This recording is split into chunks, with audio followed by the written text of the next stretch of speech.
On today's episode of Just Like Us, Simon Cowell sits down with us for an honest, surprising, and deeply human conversation. He shares the moment he learned of his late friend Liam Payne's tragic passing, a moment he still struggles to put into words. It was not far off how I felt when I lost my mum and dad. You know, I've lost friends before, but Liam really hit me hard. Simon also reveals that marriage may finally be on the horizon for him and longtime partner Lauren, and the hint that made it clear where things might be headed. The fact that, you know, she talks about changing her name, etc. I mean, look, it's quite obvious where all this is leading to. He opens up about the heartbreak of losing both his mum and dad and how that grief reshaped his life. You know, when you lose both parents, it is heartbreaking. I mean, genuinely heartbreaking. And he gushes about the joy of fatherhood, the kind of moment that reminds us even global icons are just like us. You watch your son's face at his first Christmas when they really get it. I mean, you can't put that into words. It is the best. Simon Cowell is one of the most powerful figures in entertainment today. His success isn't just from being a no-nonsense TV personality, it's from his creative genius, transforming the talent show genre with America's Got Talent and shaping the spirit of American Idol. He's launched global music careers from One Direction and Little Mix to Susan Boyle and Fifth Harmony. And he's built a multi-million-dollar empire with his instinct for raw talent and knowing what the public wants before they even know it. His wealth is estimated at $300 million, and over the years, his larger-than-life habits have included black toilet paper, gifting a $5 million house to an ex-fiancée, and planning to clone his dogs. Today, we intend to find out whether these stories are just gossip to create a lavish Playboy caricature, or if in fact Simon is just like us. Because beneath the glitz, Simon has faced struggles just like the rest of us. Financial worries, chronic pain from a broken back, losing his beloved mother, and bouts of depression. Fancy as he may be, he still seems to have a common touch. How else would someone predict what the public wants to watch and listen to for decades? Today we talk to Simon about his extraordinary journey and why he returned to his roots, putting bands together with his new Netflix show, The Next Act. Well, Simon, before I tell you what I thought of the show, I want to ask you, there's so much television on now. Why should we watch your show? Well, it depends what you're into. I did it this way because I find the music business, the behind the scenes, I've always, since I started, fascinating. You know, how someone does their job. So I thought it'd be interesting, since I've worked with a lot of groups, to show everyone, you know, A, how difficult it is, and then also how you make a decision, why you make a decision, and to hopefully see where you find these boys who've got no experience whatsoever, seeing them develop. I think the shows I've been on, you're showing one side of it. You're not showing the behind the scenes. And so I thought this time, let's show the behind the scenes. Well, I've not watched Idol or The Voice or any of those competition shows for years, and I absolutely loved this show. So I was so emotionally connected to the kids' journeys, and the narratives made me really engaged.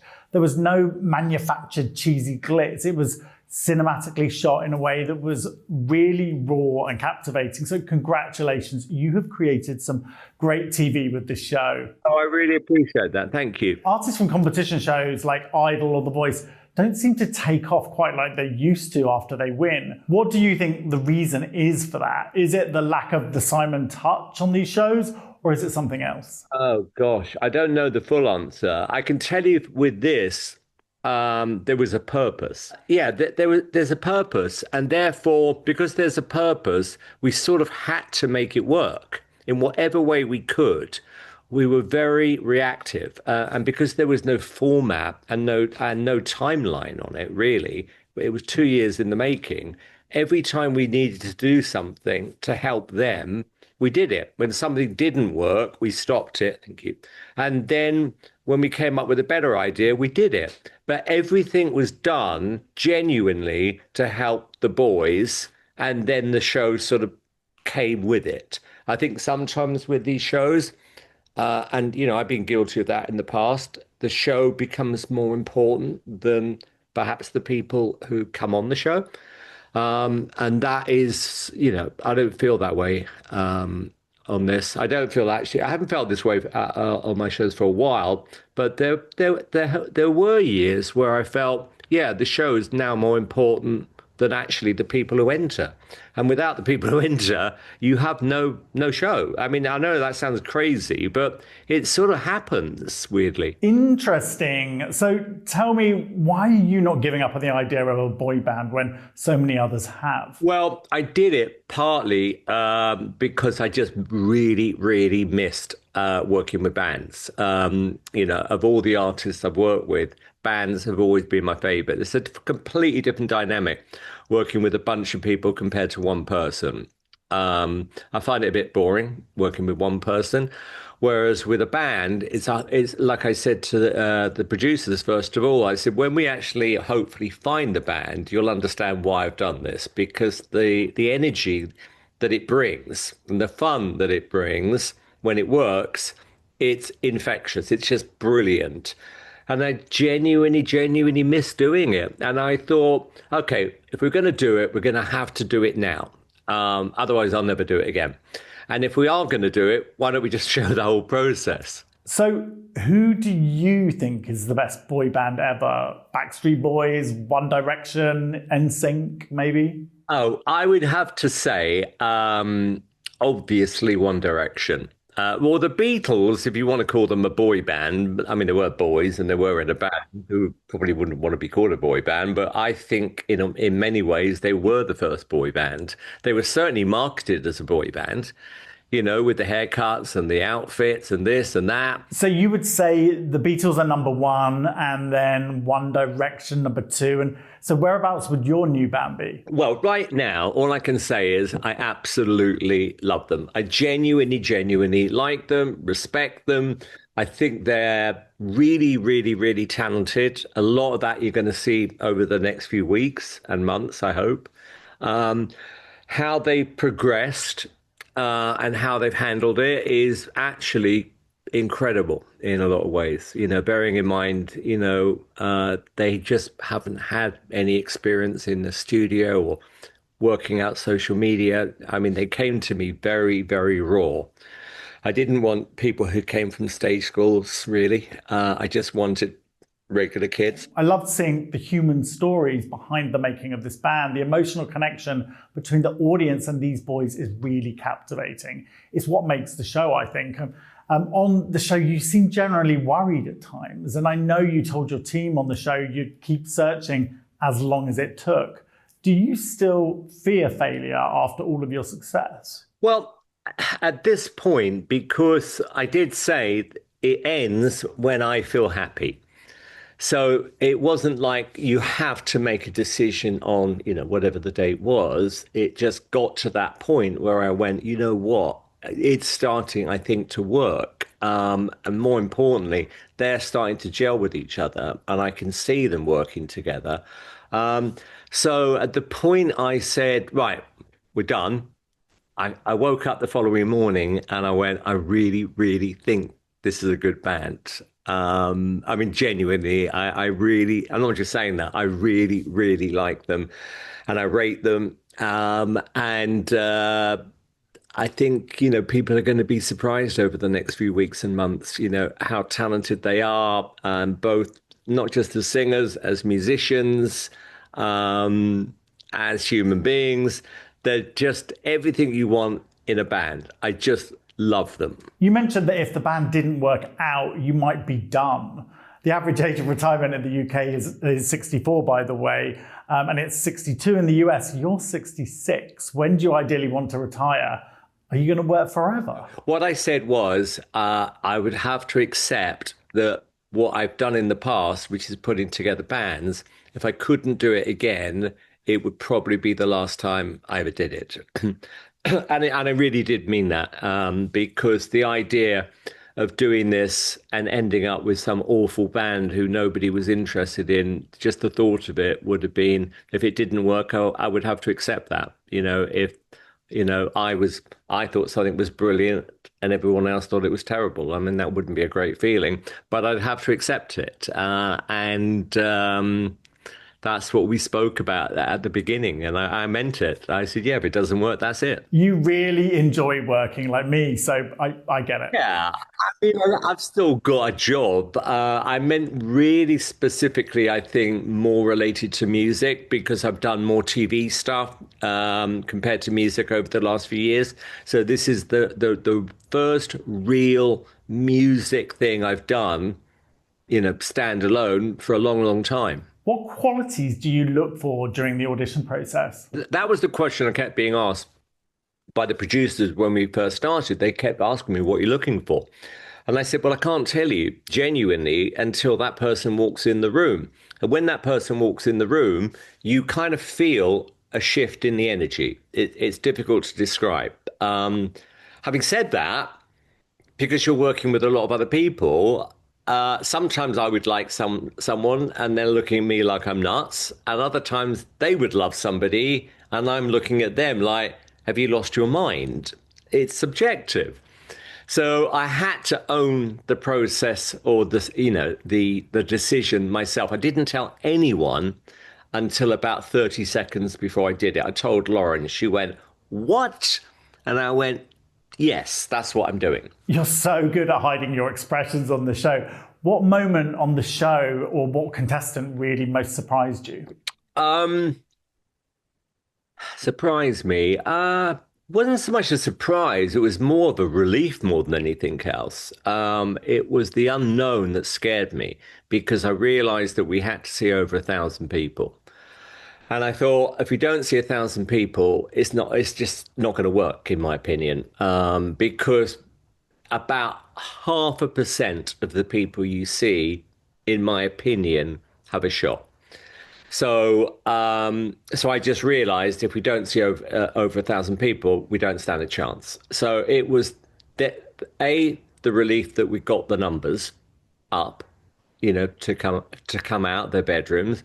And then secondly, that moment of thank God, when you just see someone for the first time and they're kind of everything I like and they can sing and they've got personality and they're funny and I don't know, there's just that feeling. It's just brilliant. In this series, we're all about assessing whether the stars are in fact just like us. And on the show, there's a lot of evidence that you're not quite like us at all.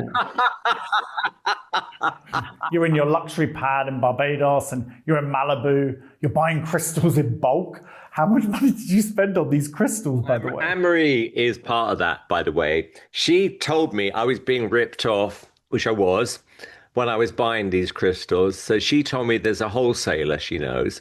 What she didn't tell me was they turn up with about 2,000 crystals. So you have to choose from like thousands, I'm not kidding, and to some people, they all look identical. To me, it was like the band. I could see the beautiful ones or the really good ones amongst the pack.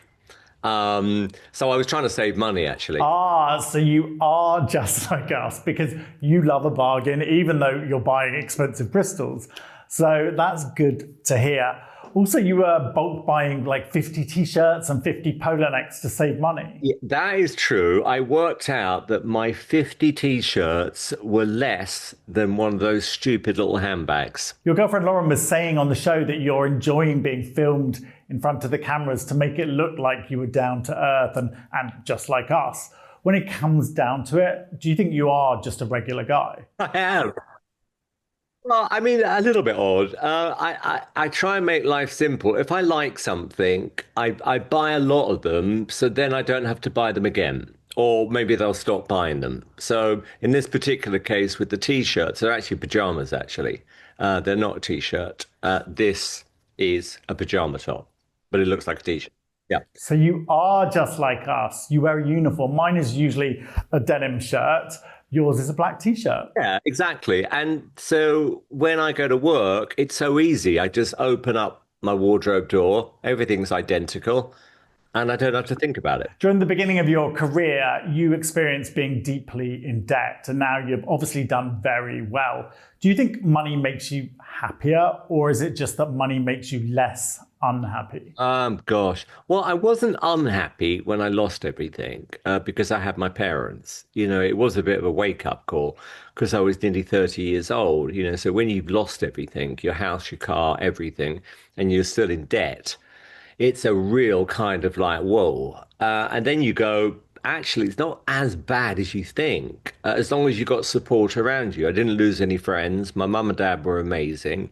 I managed to pay back, what I owed. It took me, a few years, but I don't regret it because I now appreciate, what I've got, and I've learned a lot of lessons along the way, which is, with a credit card, you got to pay it back. It's not like you can just buy things. You actually have to pay a bill, but no one teaches you that. When I left school, your first credit card arrives, it's like brilliant. I can buy anything, and then you get a bill. I'm like, shit, I can't pay the bill. And so that was kind of a learning curve. With success, yeah, money sometimes comes with it. Uh, I wouldn't say that has been my real driving thing, if I'm being honest with you. So what is your driving interest or passion then? I think, whatever you do, you try and make it successful. I mean, that means a lot to me that when you make a show, you sign an artist that, people watch the show, buy the artist's music. That in itself is such a buzz still. I really do get a buzz out of it. That's kind of relatable for everybody, that you strive to do the best you can in whatever you're doing, whether that's being a plumber, a builder, or a music executive. You have pride in your work. As a multimillionaire, 64 or 66-year-old multimillionaire, how do you know what a 13-year-old girl in Wisconsin is going to want? I found it so intriguing. How do you have such a genius? Is it all about empathy? Well, I don't know is the answer, what that person likes. I do know what I like. And I do know, I do know what a talented person is. I can see when a group merge, if it really works and there's a great friendship, that they've got a shot. And then when you hear a great song, you think, well, if I like it, there's a good chance a lot of other people will like it. When I heard that K-pop Demon Hunters soundtrack for the first time, I mean, I heard these songs and I'm like, these songs are amazing. I mean, like Golden. I mean, it's just such a fantastic pop record.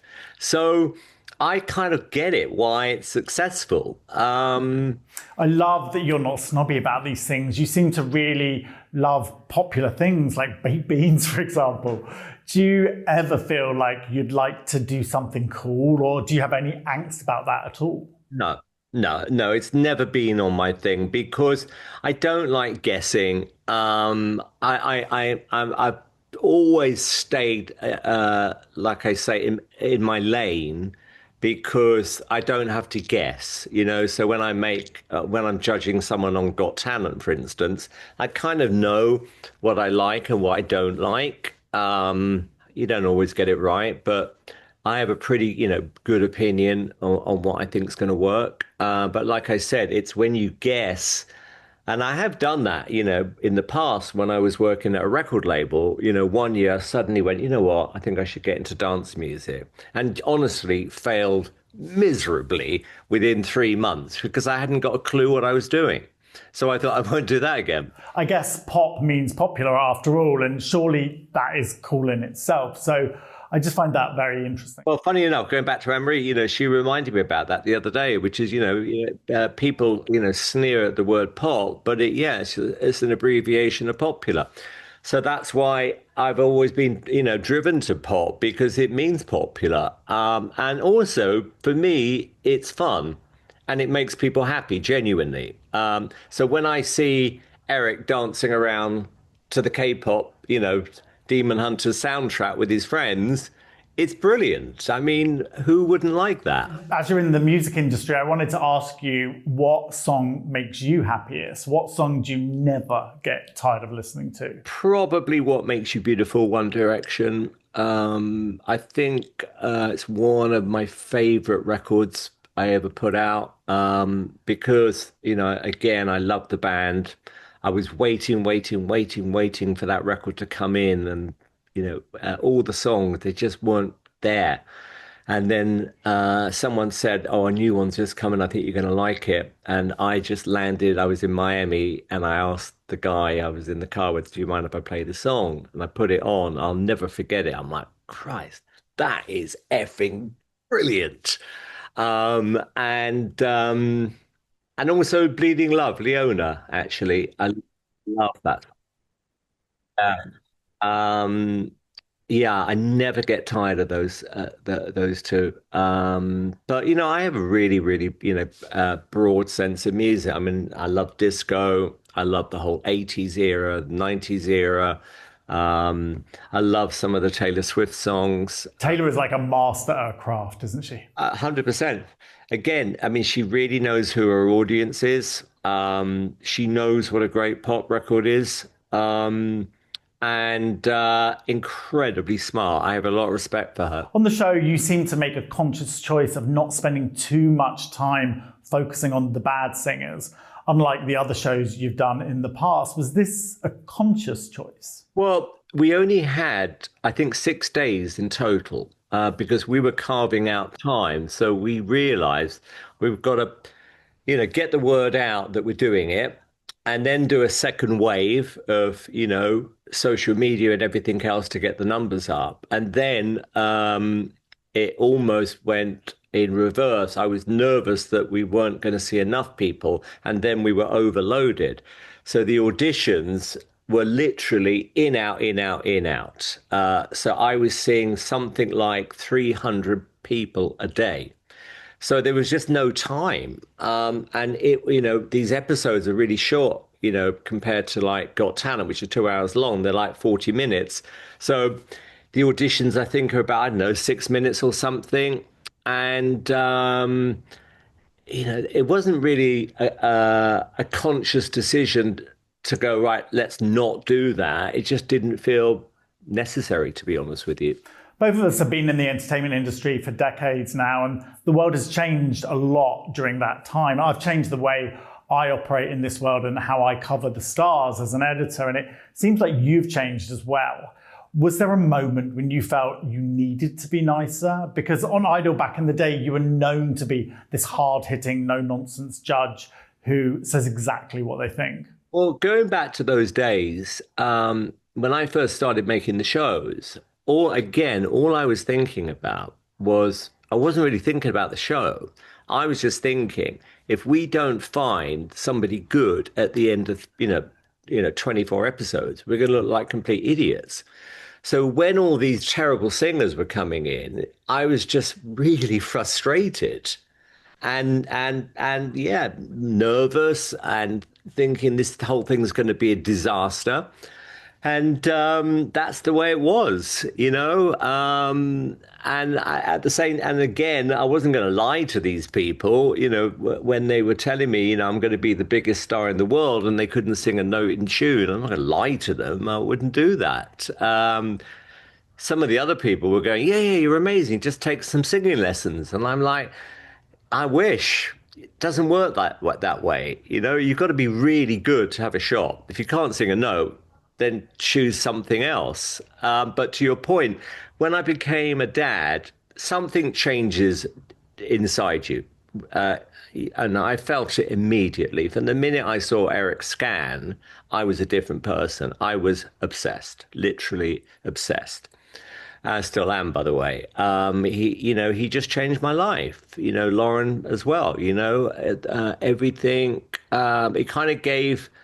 I know it sounds corny, but it almost felt it gave me a meaning for what you do.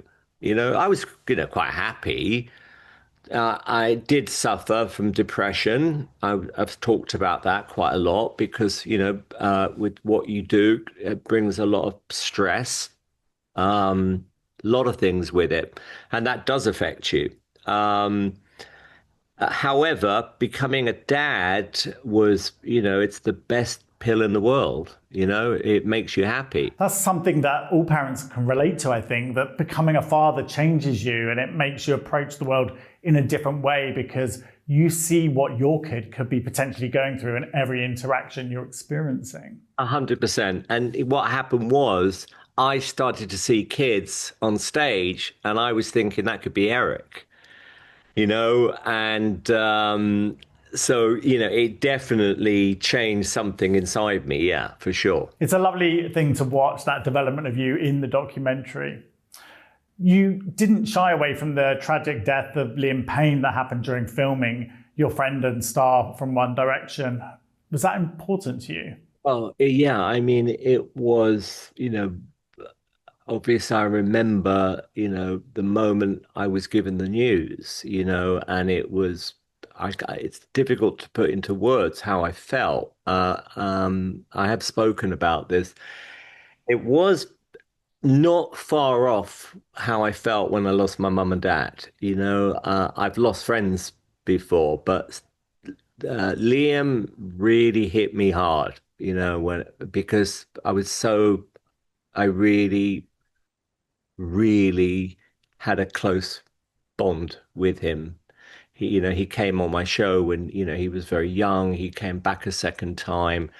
I'd seen him a year before he'd passed. We'd spent an afternoon together. We just had the best conversation and we talked about being dads and everything. So, and he looked amazing on that day. I mean, still, when you think about it and I talk about it, I mean, it's hard, because I said this, you don't know how you feel until you lose, how you feel about someone until you lose them. And when they're so young, it's tragic. Is there anything you wish you did say to him in that last conversation? I genuinely don't know whether it would have made a difference because the conversation we were having is like we're talking now, you and I, it was like as friends, we were just talking. We were reminiscing, we were talking about things we liked outside of music, and it was just a friend's conversation, and he didn't leave with me going, I'm worried about him. If anything, I thought he looked amazing. I thought he seemed happier, in himself. He looked amazing. Loved being a dad. We talked about that a lot, What do you think happened in that time between? I don't know. I genuinely don't know. I mean, I've met with his parents subsequently. We've talked a lot, not so much about what happened, but more about him, about how much he loved music. You know, that was his passion. Being successful meant everything to him. He was very proud. Um, and that was always going to be his life, whether it was, in a band like One Direction or trying it on his own. He was a really determined, boy when I met him. That was always going to be his career. So I couldn't read about anything because I just couldn't. It's very, very difficult. Yeah, but to your point, when it happened, we paused. And yeah, there was a moment where I genuinely went, should I carry on or not? I just didn't know. And I had to go away for a while and get my head together. And then I thought about it and it was like, well, I've made a promise to these boys. Um, so, we're going to meet the parents and talk about it and they can ask me anything. And then I kind of said, look, really is your decision if this is something you really want to do, you know, and we've spoken about a lot of things during that meeting, think about it because, the people who I take forward, more than half are not going to make the band.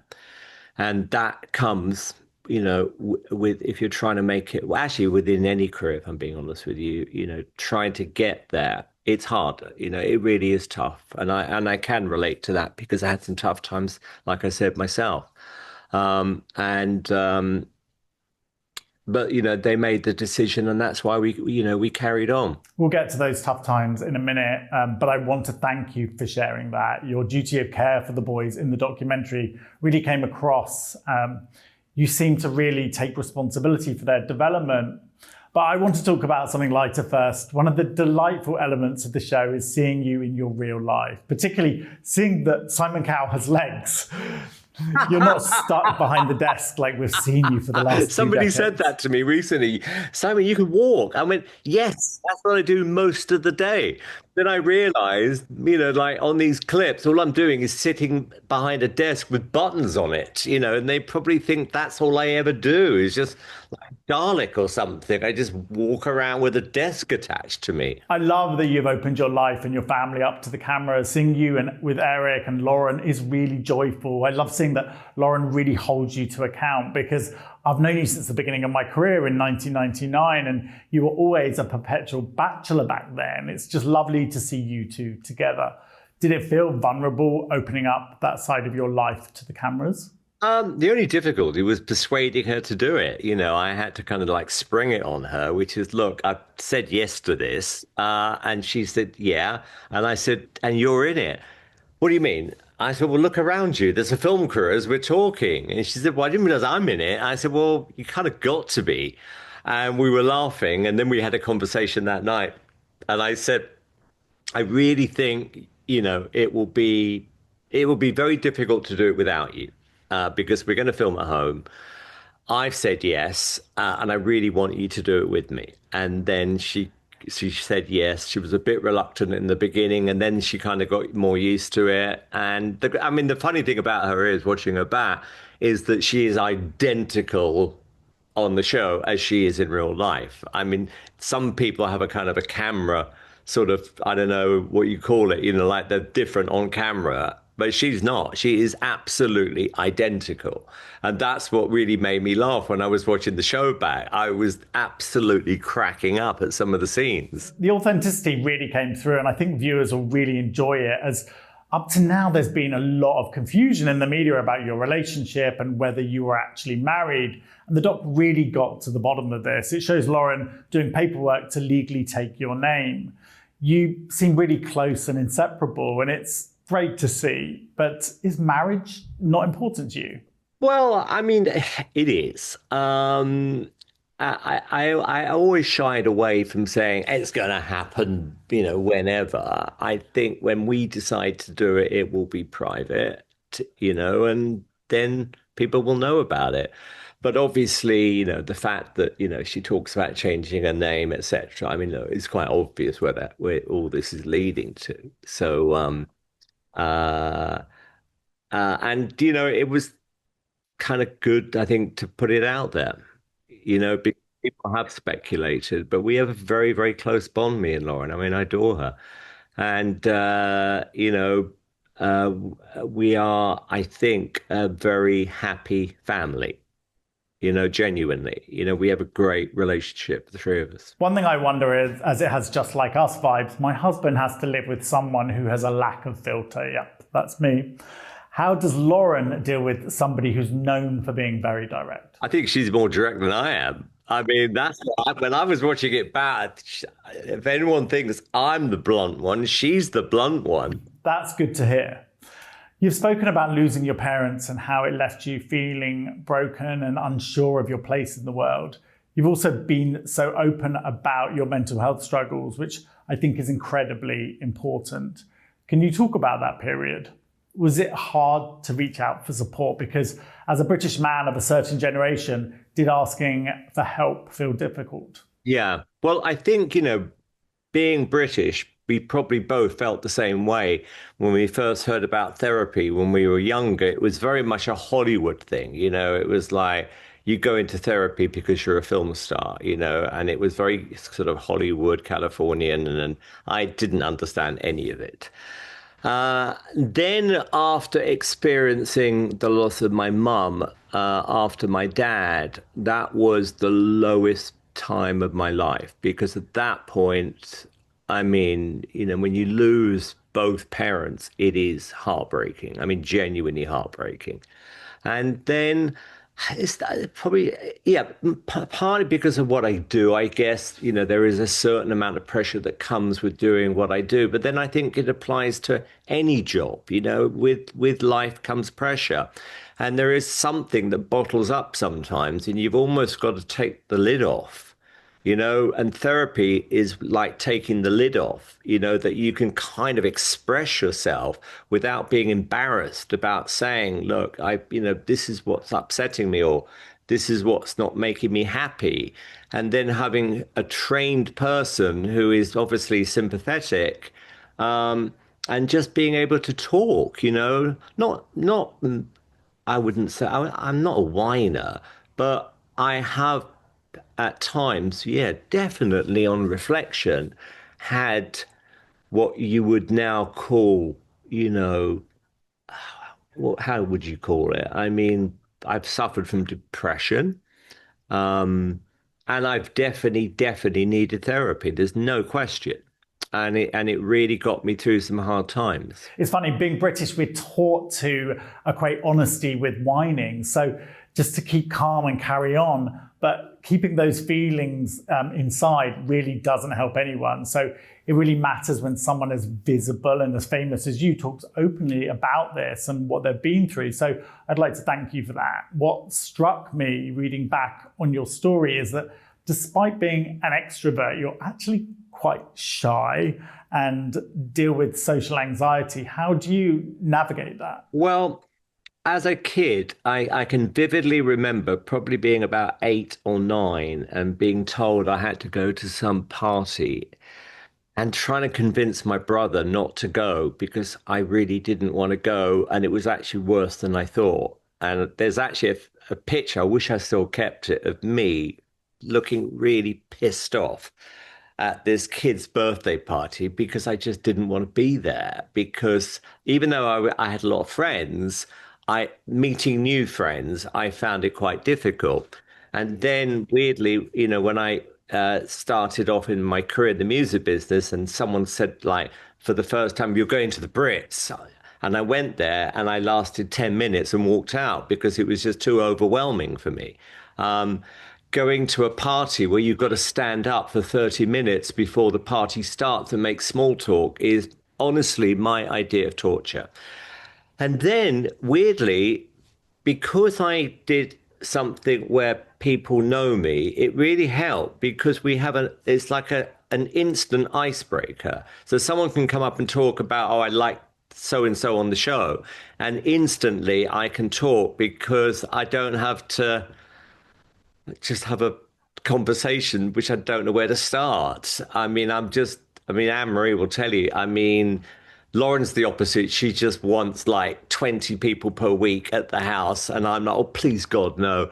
Let's go out. No, I don't want to go out. I'm just good around my friends, but I'm still shy. I mean, even though we record in front of like 4,000 people, and I really appreciate the fact that you turned up, I kind of can deal with that. But I still consider myself, shy. I'm the same, just like us. I put on a persona to get through these situations. I think maybe I'm an introverted extrovert as I get older. Yeah, that's a good way of putting it. It's lovely to see your son Eric on the show. You've said that having kids changed you, and we can see it on the show and even in your social media where your Halloween costumes get more elaborate every year. This year's inflatable sloth was incredible. Do you feel fatherhood has brought out more of your fun, childish side? Yeah, very much so. I mean, going back to being a kid, apart from the shyness, I had a really, really happy childhood because I had a great mum and dad and, they were fun. And my mum in particular, she was hilarious. and lots of brothers and sisters. So I just had, apart from not liking school, I really enjoyed my childhood memories are really, really good. So with Eric, I was able to relive everything I loved. So all the movies like Jungle Book and all that kind of stuff, we just started watching all over again. And then Christmas becomes an event, Halloween becomes an event, Easter becomes an event. All the things that you sort of grow out of, you go back into. And it's just amazing. I mean, you watch your son's face at his first Christmas when they really get it. I mean, you can't put that into words. It is the best. That's very just like us. You get high off regular, everyday things like everyone else does. What is Christmas morning like in the Cowell house? Well, I mean, I believe in Father Christmas. I'm not sure he does anymore. But he asked me recently, and I went, "Well, of course he's around. How do you think the presents arrive?" I'm a great believer in believing, if that makes sense. It doesn't do you any harm. It's like believing in magic. Just believe in it. I think it does you more good, doing that kind of stuff and just embracing it. Some parents are all like, "Oh, no, of course it doesn't exist," blah, blah, blah. I'm the complete opposite. It's like, no, just, encourage all of that imagination. I think it's good for you. So there'll be stockings and Santa will be bringing presents. Oh, yeah. Well, yeah, it's mince pies. It's open up one present the night before Christmas. Then I know Christmas morning, I can see which one's been slightly opened. Then the mince pies come out again, and then it's round about midday. The presents are opened, blah blah blah blah blah, and we celebrate it. Yeah, we've got a tree up now. Moving on to a more serious time in your life, you went through something incredibly intense when you broke your back. What was it like to hear you might not be able to walk again, and how would you describe the pain of that experience? Well, both were bad. I mean, I knew in the instant that it happened that I'd broken my back. I could just feel it, because it was such a bad fall. And the first thing I did was, okay, I can move my hands, I can move my feet, so it's not the end of the world. The pain was unbearable. And actually, and they were amazing, the ambulance service. They just said, "Which hospital do you want to go to?" And I literally said, "The nearest one, I don't care." And we got there, and then the surgeon arrived. We did the x-rays. He showed me the x-ray, and he said, "Look, I'm not going to lie, Simon. It could go either way. I just don't know. It's so bad. And there's a possibility you may not walk again." And all I was thinking was, the pain is so unbearable. I just want to get the operation done, because I was in so much pain. And then when I woke up, I thought, that's not too bad. And he said, "Oh no, there's pain blockers inside you. They'll wear off in 3 days.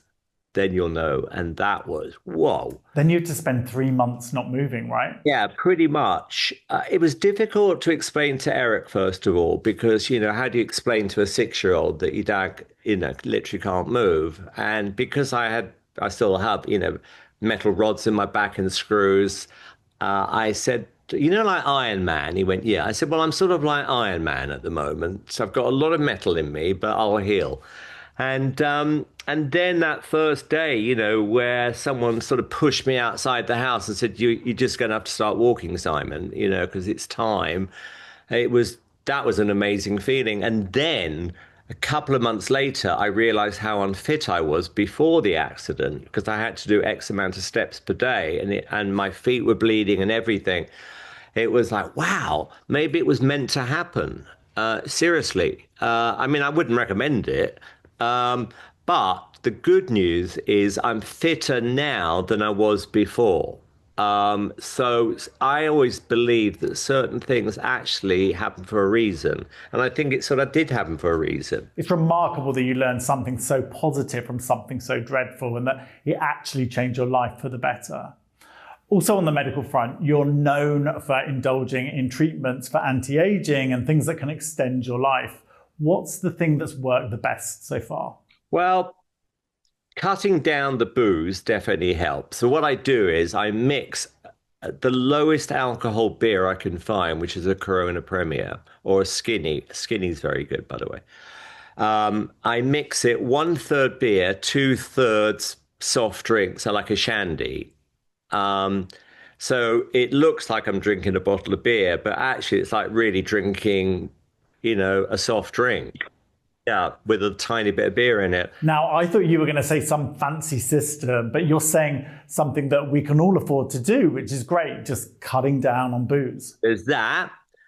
Cigarettes, yeah, obviously. I vape, but I mean, who knows? I feel better not smoking cigarettes compared to vapes.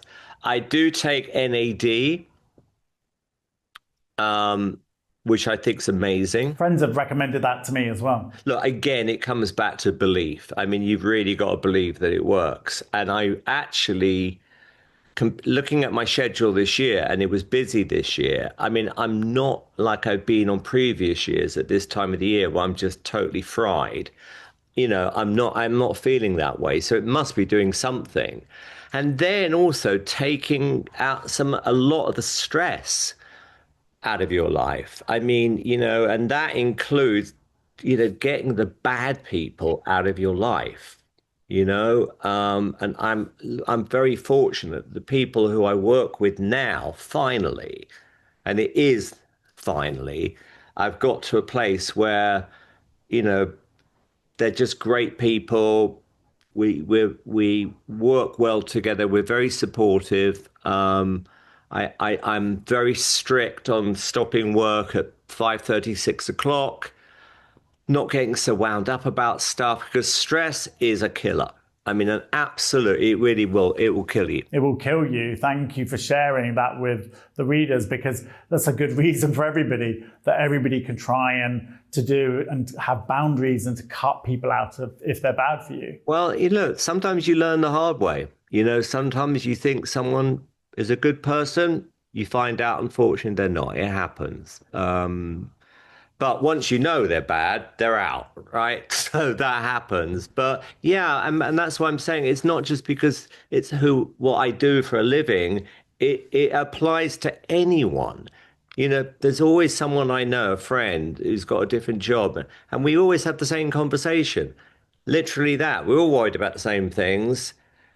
We're all happy about the same things, basically. And then the common denominator is always there's somebody who's the bad person in your life, and you've got to get them out of your life, seriously. Seriously, we're all the same when it comes down to it. And to end our interviews, we have a game where celebs showing what's on their phone, but you don't have a phone. That's how you reduce your stress, right? That's how I reduce my stress, exactly. So you've never taken a photo on your phone, you don't even have a phone? Well, I haven't had one for about 8 years. I mean, I've got a phone, which it's there if I need it, but I never need it. I don't even know how to, and this is true. I don't even know how to switch it on. Good for you. I wish I could do that. Has Eric asked for a phone at all? Yes. And I've said to him, look, I manage without one. So you can wait a couple of years, just watch a movie with me. You'll be happier. And that's kind of how I get around it. I do think it's become almost crazy, the amount of people who are, I would say, addicted to their telephones. It's so much more fun watching something on a large screen and not worrying about, your life in a stupid bloody telephone. I mean, they are boring. I think they're boring. It's just like the dopamine hit of attention that we now crave from social media. How will you deal with that proposition with Eric? I mean, like I said, because I don't go on social media, I have social media things myself, and I post things occasionally, but I don't go on social media. I don't go on news sites. I don't watch the news. I live in a bit of a bubble. I talked about that a lot recently. A bubble I've sort of created for myself. I might write a book actually called The Bubble, about how even in today's world, you can sort of choose your own path without being bombarded with too much information. Because I don't think we're equipped to deal with the amount of information that is available to you if you are on your phone all day long. It's just too much. I mean, genuinely too much. And that's something everybody can do. Set the boundaries to your life. Who do you want to spend time with? What do you want to do? And be intentional about that. And I love the idea of a Simon Cowell self-help book. And then also focus on what you enjoy without a telephone. So if you are going to watch a great movie or TV show, do it without looking down on your phone because you'll enjoy it more. If you're playing Monopoly together and someone's playing on their phone, when you've just got, I don't know, Piccadilly and Leicester Square and you're happy and they're looking at their telephone, it's the most annoying thing in the world. That's really good learning. So now it's just time to find out how just like us is Simon Cowell really. It's a quick fire round of questions that will come fast. Answers will come faster, and there's no hiding from your humanity. Are you ready, Simon, to prove whether you're just like us? Let's do it. The last time Simon Cowell stood in line for something. I think it was for... No, I'll tell you when it was, actually. And I'm not kidding. It was Beaconsfield service station ordering a fish burger about 2 months ago. I did thing, where you order it on the thing, you push the button, blah, blah, blah, and then you stand in line, wait for your number to be called, and your fish burgers arrive. Ah, good. No assistance there. When was the last time you did laundry or took out the trash? Actually, quite recently, I did a clear up 2 days ago. For some reason, there was just paper everywhere. So I did the clearing up. I do put my own laundry in a laundry bag because I can't bear it when I see clothes lying around on a bathroom floor or something. It really bugs me. So I'm very good at that. Well, how long does it take you to get ready in the morning? A long time. Here's the process. Breakfast, bath, get out the bath, go on my bike, come back home, then have a shower. So all in all, if you include the breakfast, the bath, the bike ride, the second shower, 2 hours. A second shower, that's quite a luxury. I do hope you moisturize. When was the last time you got up in the middle of the night for a sick kid? 3 weeks ago. Yeah, Eric woke me up at 1 a.m. Because I always say to him, if you're not feeling good, wake me up. I got a tap. I had a look at him. He was hot. I took him downstairs. He wasn't well. Then I went upstairs with him, put him to sleep. And then 2 hours later, he came down again. And then we ended up putting a mattress down by the side of the bed and he slept with me. Last time you got a driving ticket, and what was it for? Well, actually, a while ago. I think it was... Actually, I don't know what it was for, actually. It wasn't anything nuts. It was like doing 2 miles over the speed limit or something. You've been held to account and you're just like us. Thank you, Simon, for sharing your wisdom and your incredible journey. Thank you for showing us that stars are just like us. Well, sometimes.